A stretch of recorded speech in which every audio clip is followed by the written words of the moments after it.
Wheel City. Self-care Sundays. Yo. I'm like self-care on Sundays with a day off on Monday. Private jet on the runway, taking off, going one way to the top. Whoa. Who said the sky is the limit when I'm high is my vision? On Facebook Live, going live in a minute. Don't mind me, I'm just minding my business. Breaking news, doing interviews, but it's not about me, I'm doing this for you. Matter of fact, no, I'm doing this for proof that a self-care Sundays and dreams come true. They really do.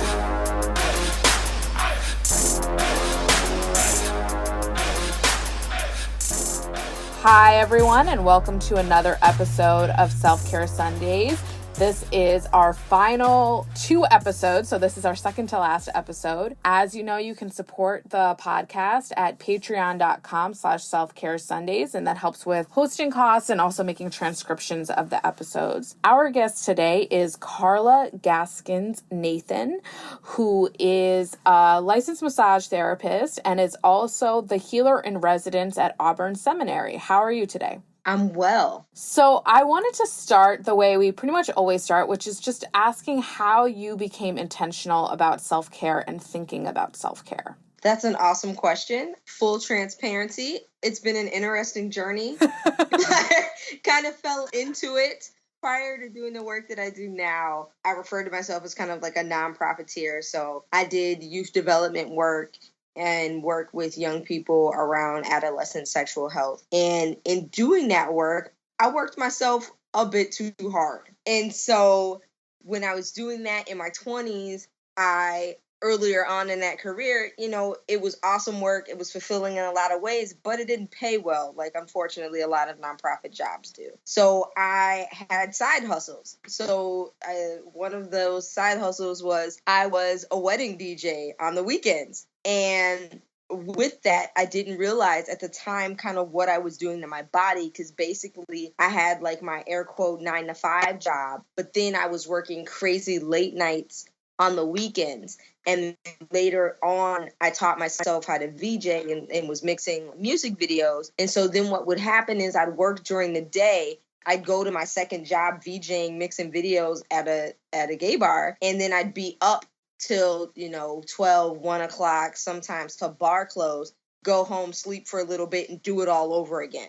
And in that, I created a not so healthy cycle of not doing self-care for myself. And I got into this because my body basically called a timeout without me planning. I got really sick and decided to switch careers. And so when you got really sick, to the extent that you're comfortable sharing, did you immediately realize that you needed to do self-care, or was there a process to realizing that the two things were connected? There definitely was a process of realizing that the two were connected, and it all culminated right around me turning 30. So a lot of things basically happened at once, where I had been working the way I had been. I was just starting, I feel like, to feel more financially stable, where I wasn't having to work like my other side jobs as much, and actually had just started transitioning into almost just working one job. But my body had just had too much. And so when I got sick, when I turned 30, I had these horrible migraines that were happening. But in the process to get there, I had gotten misdiagnosed with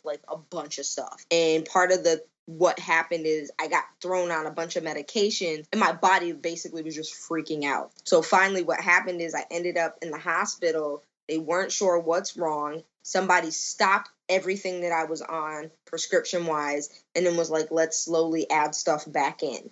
And that was kind of how I figured out what my body needed. So the first thing was just rest, and I had to stop working. At first, it wasn't super by choice. It was I was in a new job. I hadn't been there a year, so FMLA didn't kick in, and they're like, hey, if you're not going to be back, in X amount of time, we need someone in this position. And so I had to just kind of be like, all right, well, that is what it is, and went in unemployment, and then basically did Western medicine to figure out how to just kind of calm things down. And then I realized on the self-care piece, needing to do stuff to get me past where Western medicine had got me. So Western medicine got me to the point of not having to go to the ER constantly for the migraine episodes, but I still was really groggy from medication and wasn't able to really care for myself the way that I needed to be able to. So then I started using complementary and alternative medicine to get my life, the quality of life, to a different level that I felt was what I needed. So I think for a lot of people, Eastern medicine, one, I think people don't know what it is, including me. Yeah.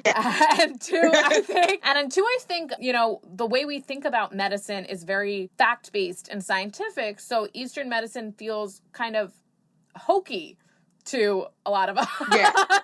So could you talk a little bit about Eastern medicine and if you had any reservations as you started exploring it? Oh, I had all the reservations. I am definitely one that's like skeptic, like let me look all the things up. Now, I guess real talk on it, when I was thinking about some of the questions that I thought you would ask, and I listened to some of the other episodes, was I was thinking about, well, when did I start thinking of myself doing self-care? And really, although I had that unhealthy pattern work-wise, I had been doing things that were self-care, but that was before self-care was a big buzzword. Like this was like late 90s, early 2000s. So just doing what I needed to do to take care of myself, but I didn't have a label for it. So while I was doing that unhealthy pattern, there still were times where I was doing things to care for myself. So like one of the things I thought about was like, I actually started doing acupuncture before acupuncture was cool. I started doing acupuncture in the late 90s and really just tried it because I had a friend that went and did it and I was totally skeptical. I didn't like it at first. And I tell people this, to be honest, all the time. It's not going to necessarily, for a lot of the complementing alternative med stuff, isn't going to be for everybody. I think about it like trying on shoes. Like I love certain styles of shoes. Like I love Pumas. They don't fit my feet. They can be cute as all get out, and I put them on. I'm uncomfortable. I can't wear them walking around taking the subway. Not going to work. Not going to happen. I just look cute and can't move. So you got to figure, but like, I just put it like that. Like you got to figure out what works for you. Like different styles and cuts of things are going to fit better for your body. So it may not work for everybody. Everybody not feel like it's a jam. But I learned over time that there were things that made a difference, like for acupuncture specifically, the needling technique of the practitioner and the weight and how they needle. Just like getting your hair done, you're like so-and-so's heavy-handed. It's similar in that regard. The other thing I learned from myself personally was that the gauge of the needle. So just like when you get your ear pierced or body piercing, there's different needle gauges. There's different gauges for acupuncture needles. And usually a practitioner will, decide what gauges they're using based upon what area of the body they're using them on. But if you have learned for yourself as the patient that certain sizes work better for you, then that's something to communicate to the practitioner. Or if you don't know yet, say, hey, this is kind of painful in this spot. Could we actually try a different needle size? And some folks don't know that there's different gauges. And so I learned I like really skinny needles. Don't feel any shame about it. Thinner the needle, the better for me. And that's what I like. But it took a long time to figure out. So for the Eastern medicine, it's the oldest, one of the oldest medical systems in the world. The way we like to break it down, I work at a school that does Eastern medicine as well as massage. And it's like you use Western medicine for some people for emergency things, for ongoing things. It's really good for chronic things. And Eastern medicine is good for interventions for things that maybe wouldn't even pop up in Western medicine tests yet, kind of thing. Like, can you give an example of what that might be? Yeah. So, for example, with Eastern medicine, the big piece of what we're looking around is there's, different theories. So there's theories around the big thing that you're looking at is chi, which is your life force, your life energy. And there's chi that you're born with. There's the chi that you inherit from your parents. And then there's a chi that you generate through the foods you eat, the activities you do, how much rest you get. And so what you're looking at is balancing that chi level and where that's at. And so acupuncture is one of the Eastern modalities that people use. Here in New York, for massage therapists, most therapists learn shiatsu, Thai massage, another type called tuina. That's all Eastern as well. So Eastern includes acupuncture, but it also includes a lot of other types of body work and energy work as well. So if we kind of take a step back from these specific practices and we think about balancing energy, I think that while everyone may not be familiar with Eastern medicine practices, I think everyone is familiar with kind of, at least conceptually, the idea of just energy and not having enough energy, just physical energy, emotional energy, mental energy, right, to engage in whatever their life requires of them. And so I'm curious how you came to think about energy. A big piece of it was kind of through my own health crisis and kind of transformation. But even before that, again, I would reflect back to in my 20s doing youth work. And one of the things I was thinking about today, like self-care, and when did I, first think of myself intentionally practicing, was I was working at a place, and at the time we were really focused on, because of our mission, doing a lot of cross-cultural dialogue and unlearning racism training. And as a Black person, I had kind of hit my wall on those conversations, at least in the format we had them in. And one day finally was like, we came to work and our team was supposed to sit and watch Eyes on the Prize. And I was like, I am not sitting here at work watching this, feeling all raw, so that white people can like have this aha moment and get it. And then meanwhile, myself and my other Black and brown coworkers are just feeling like heavy and disgusted and angry. And then it's like, all right, so the meeting done, let's go back to work now. And I was like, I'm not doing this. And I realized that I started doing things at that time to kind of set those boundaries. Another thing I did, which I think was huge as a Black, identifies as genderqueer, but also as a Black woman at the same time. As a Black person, I went to a meeting and I decided I wasn't going to talk. And so I made flashcards. And I had certain statements because I knew the meeting was going to be heated. We needed to make a big decision about an event we were planning. And I didn't agree with some of the things that were happening around the event. And again, it was an event around racial justice, but having a conversation around unlearning racism with young people. And so I made flashcards. And I literally, like, when I decided that I was going to engage, used that. And I was silent the entire meeting. And it was one of the most powerful things I've ever done to take care of myself and to do. And still to this day, when I tell friends, like, not everyone knows the story, they're like, I can't believe you went into a meeting and did that. And like, it wasn't just my immediate team. I mean, the program director was there, people from other programs. And I was like, I'm not doing this. I'm not going to be the person in the room that you want that cosign from to say something's okay that I don't necessarily think is okay and healthy to the Black and brown folks in the room. And I'm not going to give that green light for some of the decisions that they wanted to be made and to be told was okay. So I was like, my voice is a gift and you're not getting it today. So I think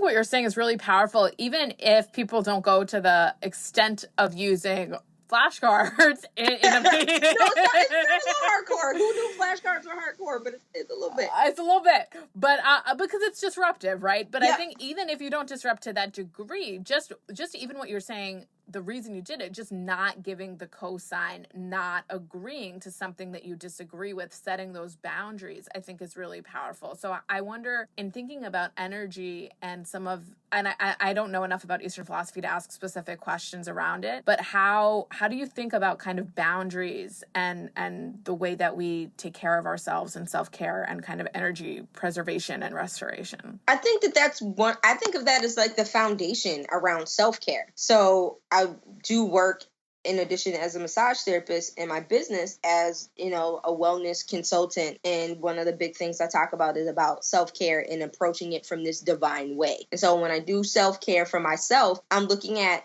my higher self and how do I embrace that and love that. And the foundation of that is setting the boundaries, because if you don't have those ground level boundaries set, how do you make that time for self-care? How do you take that space that's just for you? It's not about doing anything for anyone else. It's not about self-care so you can do more, because I think that's a thing that, while it's a buzzword, especially women of color and women in particular are really getting the message when self-care is talked about. It's like, you need to do this so you can be a better mom, so you can do more. It's like, how about you just do it to be a better you? And if there's ripples to that towards other people and spaces in your life, great.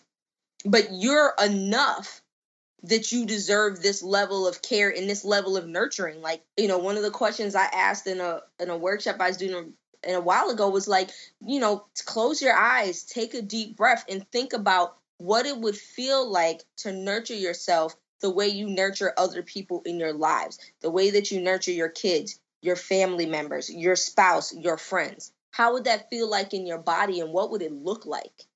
Can we do it together? Yes, totally. So let's so why don't you lead so kind of, why don't you, what is it, just take a breath? Yep, so just take a deep breath in and hold it at the top.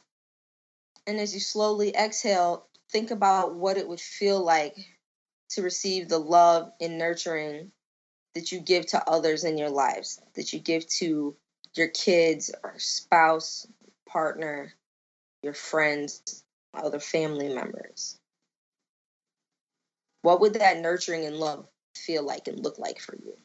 So I think what that question, and I hope people who are listening took a second to do it, what it brought up to me, for me, was two things. Was one is that we don't always recognize and appreciate the nurturing and love that we do receive, right? So for me at least, there's a gratitude gap of not always recognizing when I am receiving that nurturing and that love. And because there are certain people I take for granted, I think. And then on the flip side of it, I think that, I don't know, I mean, it is somewhat tied to identity, but I think it can be across identities as well, that there's also differences in expectations of who gives and who receives. Mm-hmm. And have you found that to be true in your work? Yeah, I think that is a huge piece. I think that it's everything from gender to the roles we all play in our families, our family of choice and our family of origin, the roles we play in the workplace.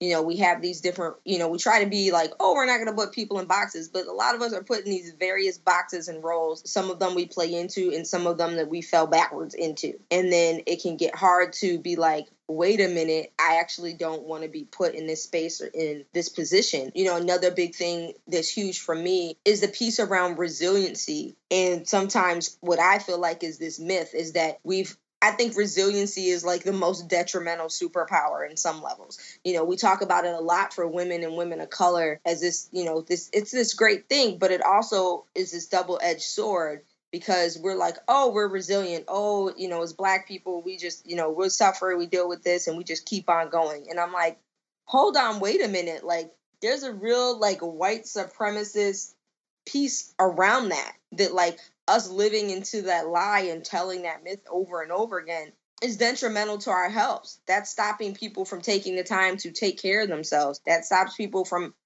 putting themselves first when they need to be put first. And that we're just like, oh, things keep happening and we just pat ourselves on the back, we pull ourselves up and we go. And we're not giving ourselves the space to be wide, not giving ourselves the space to be vulnerable, to say what it is that we need.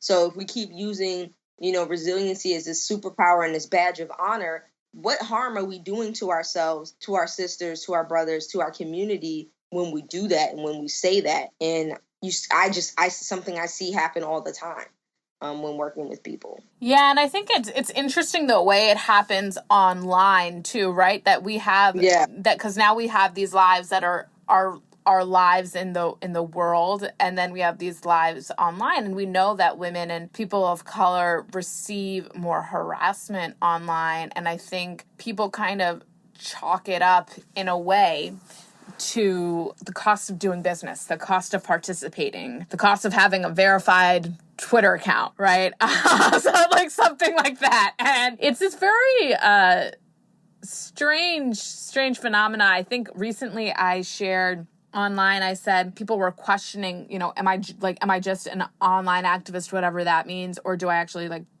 do work outside of tweeting, which is a little bit of an absurd question. But I said that, like, the thing that we don't acknowledge about this is that it's hurtful, right? Like, we know, you know who you are. You don't need someone to tell you. But when people question who you are or question your ability to do certain things, it is hurtful. And I said it kind of out loud online that like, oh, this is hurtful. Like, I know that it's not true, but it's hurtful. And it was very interesting to see the response because there were a lot of women, and especially women of color, who responded and said, yeah, we don't talk about how hurtful this shit is. No. Like, no one wants to be like, I know it's not true. I don't need you to tell me it's not true. But what about the fact that it hurts my feelings? Yeah, like there's feels there. Yes. Feelings. And I wonder if we don't give ourselves enough space to say, that hurt my feelings. Yeah. And as part of that, like I said, that double-edgedness around the resiliency, because if you say that, if you, buy fully into the resiliency piece, then you don't have the space to say, oh, that hurt me. Because you're like, oh, I'm supposed to just take it. I'm supposed to take these L's and just keep moving. It makes me stronger. It's putting on another layer. And it's like, we're not Teflon coated. It's just not we're humans. Yeah. And that we need that space and that piece to, And I think That's also, I wonder if why some of the stereotypes, I'm not Black, so I can't answer this question. I don't know if I should be asking the question, but I wonder if the stereotypes around anger and Blackness are somewhat rooted in the denial of pain, because if we don't let people be hurt and experience pain, then the only kind of outlet, I think, for that emotion is anger, right? Like, if you can't be sad and hurt, then instead you're pissed. And I wonder if the two are connected. I don't know the answer to it, but I wonder if the two are derived from, like, you know, if there's a nexus there. I mean, I feel like that could be its whole show on itself, right? Right. Because, you know, with a lot of stereotypes and myths with various communities, you're like, you can't have it both ways. Because on one level, we have this resiliency piece for Black women in particular, where we're like, you're supposed to be resilient, you're supposed to not have these feelings, you're supposed to just like take it and keep on moving. But then in the media representations, then there's constantly the angry Black woman that you just throughout, you know, movies and shows. And so it's like, okay, so on one level, I'm not supposed to have any feelings, but then this other space, I'm supposed to be angry all the time. Like, which one is it that you want? And so, you know, I don't have a quick answer for that. One thing that I will speak to, you know, when I was doing reading and getting ready for a workshop a while back, was just this piece that happens in particularly with people of color, LGBTQ folks, and any marginalized group, is that we experience disenfranchised grief. And that leads to not only a suppression. Can you explain what that means? Yeah, so disenfranchised grief is basically when we have a loss or a grief that individuals or families or whole communities refuse to recognize as legitimate. So a huge example of that right now would be all of the assaults and murders that have happened of Black and brown people from law enforcement. That, you know, each time there's certain, you know, cases or people who might get a little more press, and then people are like, oh, we get it now, kind of. And so then the other grief and losses that we've had, we feel disenfranchised because we're not able, first off, they're not labeled as legitimate. It's not recognized. There's no time given for it. There's no space given for it. The murder of so many Black trans sisters that happened are disenfranchised grief in terms of there's no space and there's no time that's given, you know, to these people's lives. And that for those of us that are then mourning and having that grief and that loss that are still here, we're not given that space to grieve.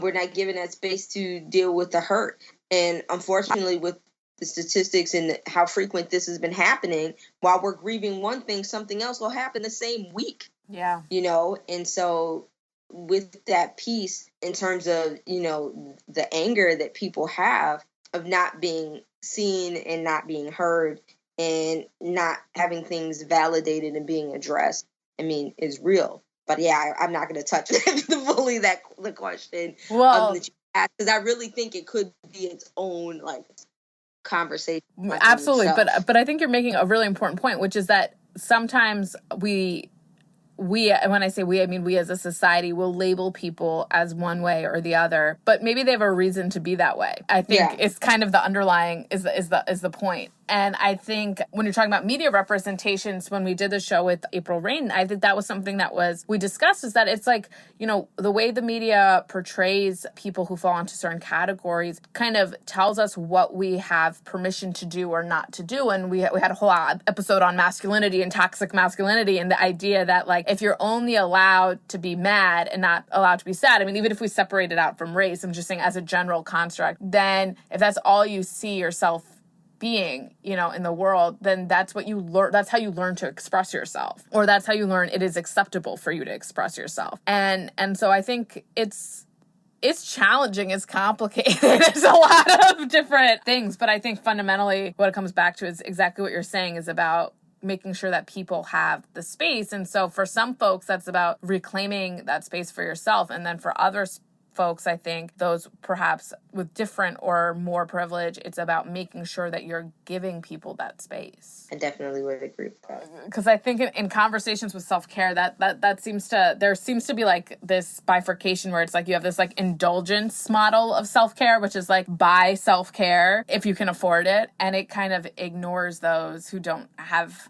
the means or the resources or the time or the access to it. But then on the flip side, there are people who are really indulging in self-care and not realizing that actually their role in thinking about kind of a community of care is to create spaces of care from people or to take on responsibilities so others don't have to. Yeah, I think the big thing, in the context that we're in now in the conversation around self-care is that, first recognizing that it's been commodified. So, we have known how to take care for ourselves and care for each other for as long as we've been around. But as things have changed in society and technology and different things have changed, some of that we have forgotten how to do. Mm-hmm. And I think a lot of what's going on in the health and wellness, field and industry, because it is also an industry, a lot of it's a resurgence. I don't think a lot of things and ideas are new.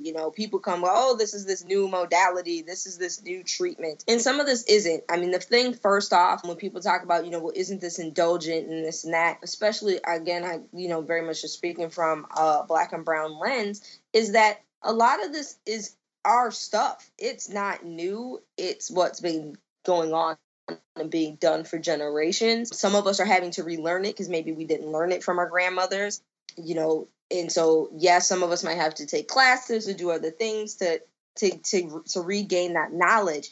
But A, this isn't new. B, most of the things that one can do and the things that people are paying for are things that people can do themselves. And so the big piece is, A, kind of acknowledge it and claiming it as ours. And then I'll think of it again as like a toolbox of, I have this toolbox here. It's empty. What do I want to put in it? What are the things that I need to adjust or tweak? Because I won't want to use fix, because I think fix, then we assume things are broken. And that's the other piece sometimes with self-care, that people think that, I don't do it until like I'm on E or until I'm laid up or until I'm sick. But it's like, no, think about it as things you need to tweak. It's like, I still have IKEA furniture in my house. I have to tweak it. Every once in a while, I got to adjust it, make sure stuff's tight, and then keep it moving. I don't wait till it breaks to be like, oh, I should get some duct tape now because I forgot to do this. Right. So, you got to tweak and adjust it and figure out what works for you. So the toolbox is those self-care practices, techniques, and or rituals that work for you. And the things are going to change in terms of what works for you. So like, meditation's really big. It may not work for everybody. Meditation also too has a lot of options within it. There's guided meditation. There's different styles of it. You don't have to meditate for an hour. Like, you can meditate for 2 minutes, every day or every other day. Everybody has to kind of figure out the balance that works for them. And so while there can be a lot of privilege around self-care and the different activities that one can do, there's a lot of things that we can do for free. So it's everything from taking that time out in between meetings or in between a work shifts to be outside and be in nature, even if it's for an extra minute. Sometimes it's walking a little slower on your way down the hall if you're about to go into a meeting that is going to be stressful, and taking 30 seconds to do a breathing exercise just to bring, your mind into more focus, to bring, any anxiety down. It's all of those things, to getting a massage, to getting a pedicure, to making yourself, a mug of your favorite tea. It's all of those things. The big piece that makes it different from just regular activities. Like, I talk about, we have rituals as people. Rituals of every day. We have the ritual of getting ready in the morning. So brushing your teeth and, doing your hair, washing your face. So when you look at self-care as a ritual, it's things that you're stopping what you're doing and being more intentional in the thought process to care for yourself. And so if it's making a cup of tea, not in a rush, but you're like, I'm going to get this water ready. I'm going to smell the bag. I'm going to get honey or agave or whatever I'm going to put in it. I'm going to put it in my favorite mug. That's self-care too. Absolutely. I think that's really important. I think the reason to talk about privilege is not because self-care requires privilege, but for us to recognize that people have different levels of privilege. And so I think when I bring it up with my guests, it's to make sure that we're always considering who's included, who's left out, and who are we talking about really when we're having this conversation. Yes. No, and I love that you ask it. Yeah. And that's the piece that I think too is it gets to the accessibility piece, because as soon as some people hear self-care, like you, I think is part of why you asked that question, folks picture very specific things in their mind because there's a huge marketing piece around it right now, and there's huge industry that's making millions of dollars off of it. So, you know, that's the piece of why it's always important when having conversations around self-care is to talk about the privilege. And that the privilege can look different because it can be monetary privilege. It could be because of the kind of jobs people have, then they have more privilege around their time, you know, or because of, you know, how their household is set up. Because some people literally are like, I don't have an extra hour, an extra half hour in my day because of X, Y, and Z with their situation. So that's when, you know, I like to talk to people about, okay, so, you know, where in your commute or where in, you know, your day can we put in pieces, you know, and privilege changes over time. So Yes. the overworked Carla of my 20s is very different than the Carla now of late 30s. It's like, you know, part of self-care for me, and I don't, you know, was starting my own business. And was it privileged on some levels? Maybe, but it also was really hard, and I was really broke for a while of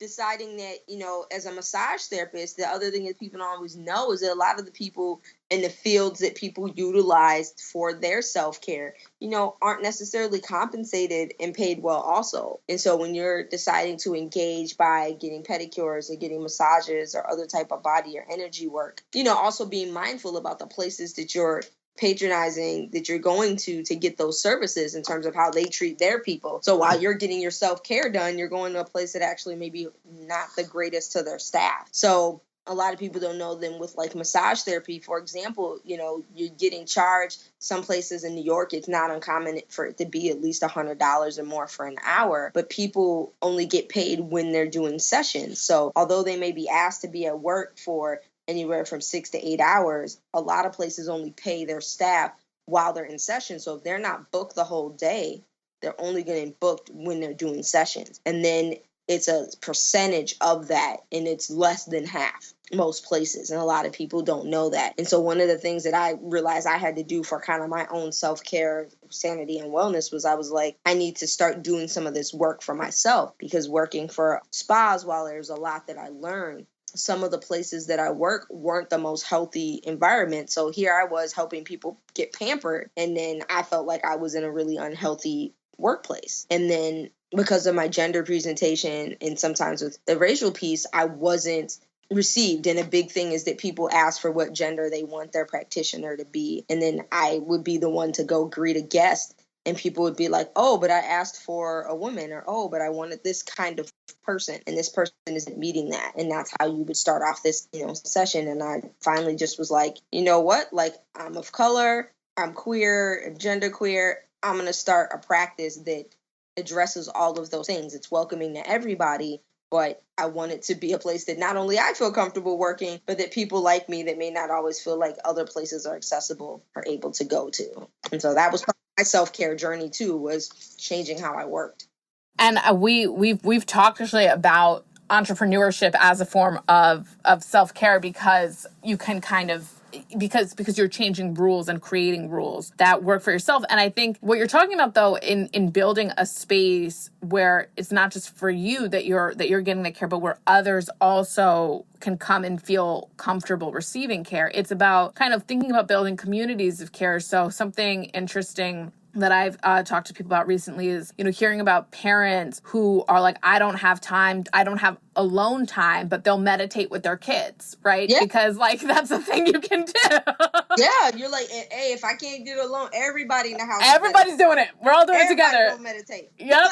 And I think, you know, that's something that not everyone considers, because people think, oh, this is supposed to be like an alone solo thing. But it's like, you know, I wish someone had taught me to meditate when I was 5 years old. I feel like I would be a very different person. And so I think, you know, a lot of these practices that we do solo, there is, of course, value in doing them solo, but there's not inherent value in doing them solo. Yeah. There are things that we can do together with each other. And I think even in drawing boundaries and thinking about communities of care, I thought the recent, I don't want to say incident, but the recent violence in Charlottesville created an interesting moment for me to realize, where I was like, as you were describing, not interested in engaging in conversation with white people who had realized that we have a racial justice problem in this country. But I did realize that as a non-Black person of color, I did need to speak up within my community and to say that, hate is hate, and that hatred is not discerning, and that, people of color who are not Black, like Black people cannot solely bear the burden of carrying and speaking out against this type of hatred. And so I think, when you're talking about boundaries and communities, it's also about kind of deciding for yourself what your role is going to be in the space you're going to occupy, I think. So not speaking over people, but realizing that, and it changes, as you're saying, over time with various privileges, and also in the spaces that we're in, what's going on, whether we speak up more, we speak up less. But I think building those communities and those supportive communities, because part of it too is like the way you get half an hour alone is someone handles your responsibilities for those half an hour. Yeah. Or you have that half an hour in your day, which not most, but a lot of people don't. So, I was on vacation last week, and the way everything got done was I had someone who helped me. So it's, we talk about self-care, but it's often not just, it doesn't happen by yourself, which I think is also kind of the lie we tell about self-care, is as though you can do self-care alone. No. No one does self-care alone. Nobody does. I mean, because a lot of the things, again, that one does for self-care, right, still involves another person often. So if it's you're going to go do yoga, if it's you're going to get a pedicure, it's like the person that's giving you the pedicure. That's part of how your self-care got done. And so recognizing that. But I think the community piece is huge. I mean, we know that, for a lot of things, and especially for behavior change and making something a habit, having community to build. And that's one of the things I think that can be really great about, social media, so there's so many meditation apps, for example, that are out now. And I think part of what helps people with some of those is, having a community, and you can join groups, and, you can have other people that you check in with. Or when I was at first like a Fitbit person, having a community and doing the weekly challenges was huge. And it would push me to be like, I guess the dog's going to go for another walk now. Like, I'd be like, all right, let's do this, is a huge piece. And as an entrepreneur, that's been huge. Just having, friends and people to check in with as I'm doing this process, because I'm just a little over the first year. And, it's been awesome, but it's a lot. There's a huge learning curve. And so I think the same thing is doing any other kind of practice or building, ritual.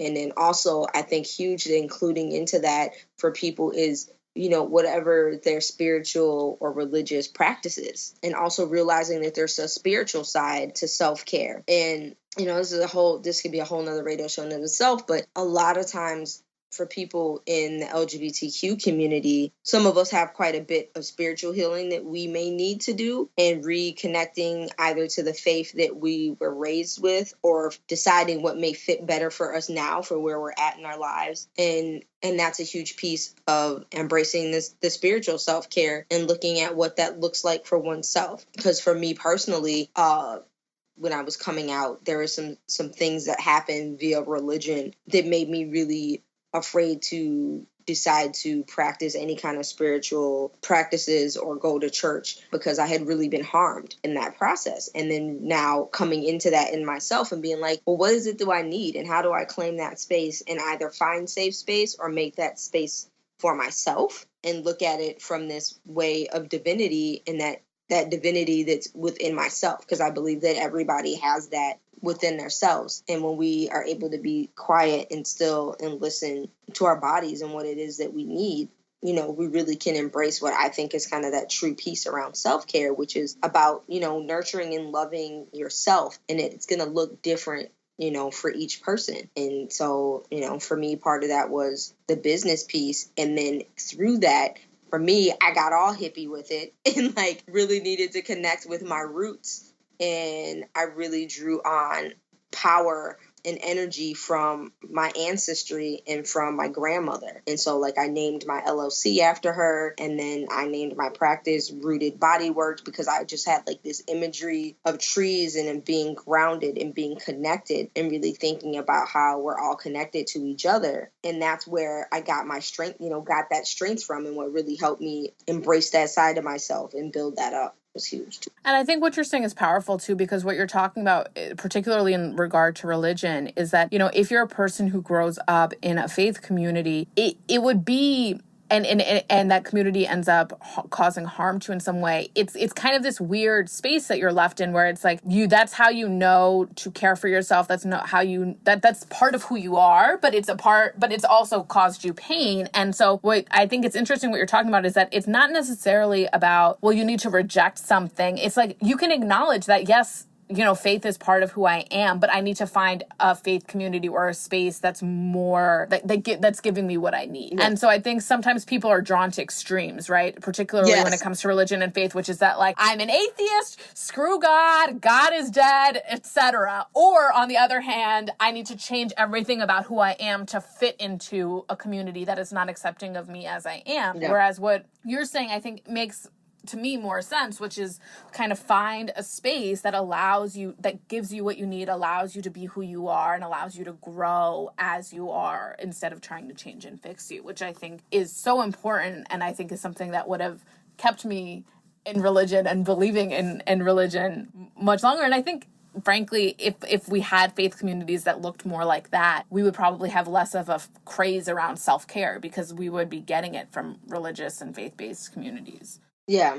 No, and I think that that's a piece, and part of why, yoga is a huge example of that, why I think so many people are, drawn to yoga. Like, while there's like studios all over the place, it's in all these gyms, I'm like, it's a spiritual practice, right? Like, folks forget that it's really been, commodified, and sometimes, some places are better than others at recognizing its origins and being more tied to that. But yeah, I think just the piece about the spiritual self-care in terms of just like connecting to a greater good and a higher self, and that realizing that the spiritual self-care is anything from, for some folks, that's just being in nature. A lot of people get their recharge and get energy from just like being outside, being in trees. For folks that are urban, it might be being outside, but not being like totally in the wilderness, and just connecting to, to life. And then the other piece about, for some folks around being in a religious community also is about our need as humans for ritual, that we need it because it connects us better to ourselves, and just that it connects us to others. And I think that's a huge piece around people needing those communities, and then being able to realize that, seeking that out, but through a self-care lens, like you said, is about making sure that like I need to be able to show up as I am. I can't go into something and be like, okay, so they've now told me everything with me is wrong, and I need to be this other person in order to be accepted. And it's like, well, stopping and asking that question, like, is this honoring my higher self? Is this coming from a place of love? Like, it's not. It may not be the space for me, but it doesn't mean that door is closed entirely, that there's somewhere else that may fit for you, or some other group that may fit for you, and not just in the brick and mortar sense of like a church or a synagogue or a mosque. But there's so many ways for us to connect with each other and connect with, what moves us in that divine and spiritual sense. And so I think what you're saying is that's completely kind of right. And it doesn't mean, I think, just like I have a need to caveat here, which is that it doesn't mean that they're like not things we can all constantly be improving, because there's certainly spaces where people would be like, you kind of suck. And I'd be like, yeah, you're kind of right. You know what I mean? So it doesn't mean that. But I think it's kind of, is the space like brave? Is it space where I can show up and be like, this is who I am, and like it's not perfect, but this is what it is, right? So it doesn't mean that everyone's like, you're the best, because I'm not, like, and none of us are. We can all be better versions of ourselves, but there's a difference, I think, between being like, I think you need to step it up here, as opposed to you as opposed to something that's kind of harmful in a way. Yeah, I mean, that's one of the things that I think I was drawn to in doing this work when I first went to school and learning more about Chinese medicine, but also when I started just reading more and practicing different kinds of body work and energy work. And I can't remember who I read, so I don't want to incorrectly quote somebody, but really this piece around us being perfectly imperfect. And so, I'll say it to my wife, I'll say it to folks, it's just like, you're perfectly imperfect. I'm perfectly imperfect. Like, I'm perfectly imperfect me. And so that doesn't mean that I don't strive for other things that I may want, but it's not saying that I'm less than and not worthy of blank. And so accepting yourself for where you're at, and also being like, yes, there's areas that might need more love. It might need to be nurtured more. It might need improvement. And just kind of coming to yourself with where you're at. In the body, like, that's one of the things that was so cool when I was in massage school that I just loved, when I was learning about, homeostasis, is just the fact that our body is constantly tweaking and adjusting things. It's never going to be 100% perfect, but it's keep striving for homeostasis and making sure that our temperature is right, that the hormone levels are right, that the blood oxygen level is right. Yes. And it's an ongoing process. It never stops. And so I think that, not getting so caught up into a lot of the lies or things that we get from media and from advertising, and just like, there isn't this perfection. We're perfectly imperfect people. And, seeking out that which gives you joy and adds that to your life is going to feed that. And that's the important piece. And self-care is a part of that. And I think through having that foundation of self-care, it's contagious. It's going to flow into other areas of your life. It's going to make you look at work and how you work. It's going to make you look at your relationships and your family. It's going to make you look at how you care for yourselves in other ways and your environment and the people around you as well. So I think that leaves us actually like with a great self-care goal, which is something I was trying to do a little bit, but I think it's worth reflecting on even more, which is not just kind of how can we as individuals continue to try to find that equilibrium, that homeostasis in our lives, but also reflecting on the spaces that we're in and thinking about